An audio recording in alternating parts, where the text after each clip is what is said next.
Okay. Ooh, hopefully that'll stay. So I've folded almost all of this because it takes a minute and I don't want you to have to watch all that.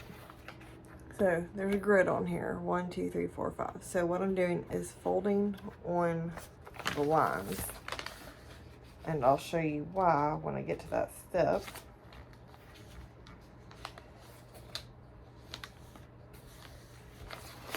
So this one has 13 pieces, and in the instructions for the foundation paper, I'll show you that in a second. So it's not printer paper, it's not tissue paper, it's somewhere in between. It's a thin paper, and you shorten your stitch length so that it's like sorry.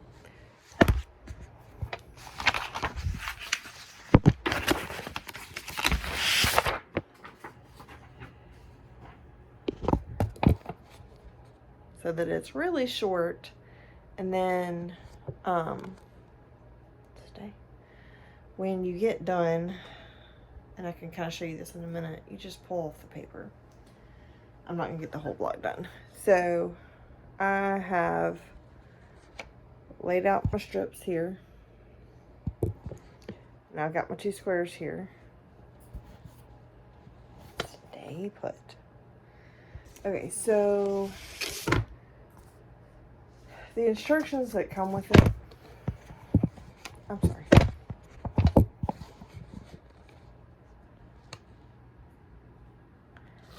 It tells you, like, cut 1 of this size, cut 2 of this size, 2 of this size, and it goes through all of it and tells you which ones are your dark fabrics and which ones are your light fabrics. Or, I mean, you could really flip-flop it, whatever. And it tells you which place they're going to go on the thing. So, got my iron going. I have this special roller. It's called an add a quarter. And you can see like this clearer part and then the frosted part. Well, if you look at it from the side, the clearer part, there's like a little ledge, which I'll show you how that comes in handy in a minute. And then it cuts 1/4 of an inch. Also have this. So you can pin through the paper, or you can use this. And with this one in particular, because they're small, like especially the insides are so small pieces, this is easier because the pin kind of shifts stuff. So flip it over to the side without the lines, and I just put a swirl of glue on that middle square, number 1. Take the fabric, place it wrong side to the wrong side of the paper. I'll show you what that looks like in a second. And because I have 2 designs that are exactly the same, because Elizabeth and I are switching blocks, I'm doing 2 at a time. So, side of the paper without writing, pretty side of the fabric up. So like, if I held it up to the light, you can see, it's like on some of the ones where I fussy cut it, and I want a particular design right there in the middle, I can check my alignment. So then I take these 2, and I need to add square 2 next. So then I take it with the writing side up, and I take where the line between 1 and 2, and I fold it on that line, which is why I pre-fold my paper, so that it creases the other direction, or folds the other direction from how I folded it already, but it helps it to fold a lot easier because it already has that line. So I go ahead and do both of them since I'm doing 2 at a time. And then I take my add a quarter ruler and I line it up right on, see, oh, I can't switch this around. Right on, so that the quarter, the little ledge, is on the paper. And then anything that's over the edge of the ruler is what I'm going to trim off.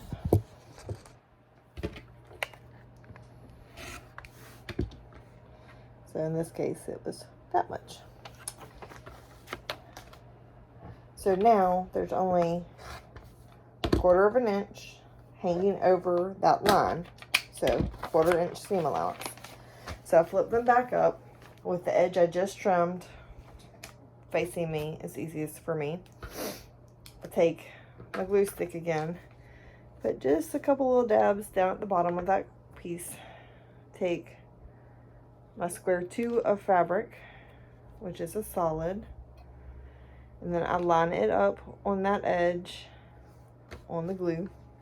Press it down. Do mother block. And so I have all my pieces cut and in order of how they need to go on here. So that it's just ready to go. So I'm just ready to sew now. So then I flip it back up. See if I can do this.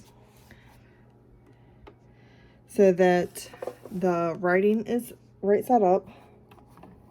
I line my needle up with the line. Oh, I have shoes on. And I just sew. And it's a really tiny stitch, which is a pain in the tuchus if you have to pull it out. Ask me how I know.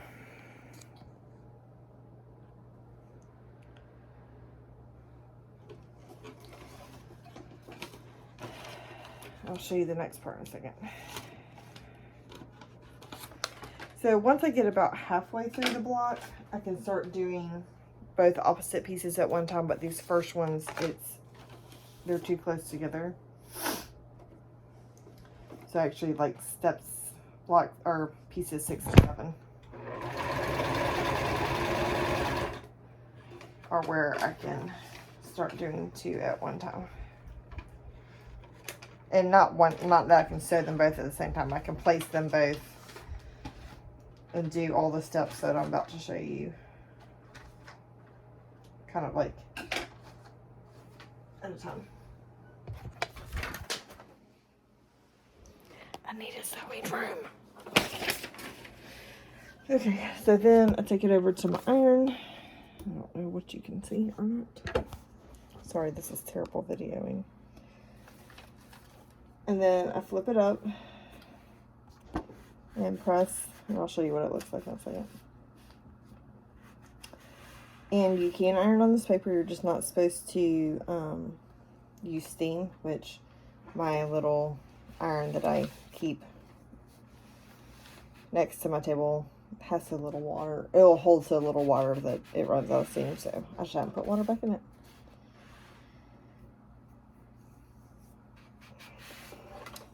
So then you end up with, so I've got 1 and 2. Then I'll take it back over to my cutting mat.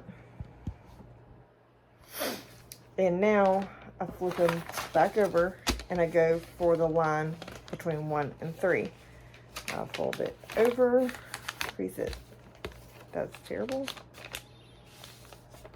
That is way off.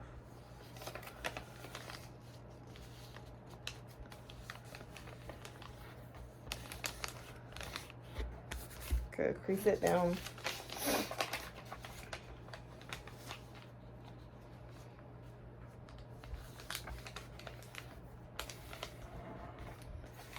Then trim it so that there's only a 1/4 inch. So when I line it up, that's what I'm sewing. I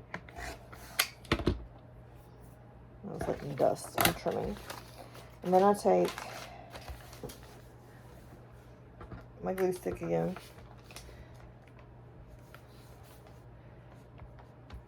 And put down piece 3.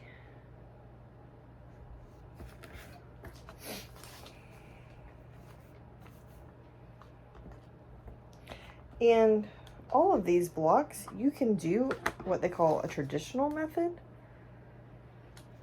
And it's similar, but you do it without the paper. You just do straight piecing. So then I'll take that side and see it's got, and that's flapped up there. Just hold on with the glue and come over to my sewing machine and zip it through.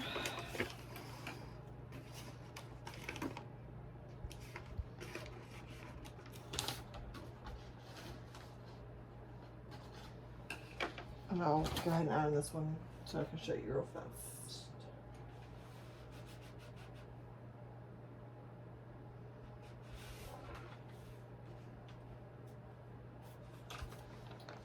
And voila, now I've got 3.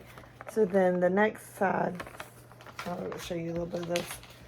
So my stitches come all the way up here. It's just to start a little on the outside of each thing. So my stitches are up here, but I need to fold on this line right here. So as I pull my paper back, I hold my sewing down and then the paper, well, it shouldn't really tear, it should just pull out at the stitches. And then I can fold that down, and then I'll put my ruler on here and trim off this 1/4 inch. And then I'll put my next piece here. So when I open it up, it's going voila, like that. So that's what it is.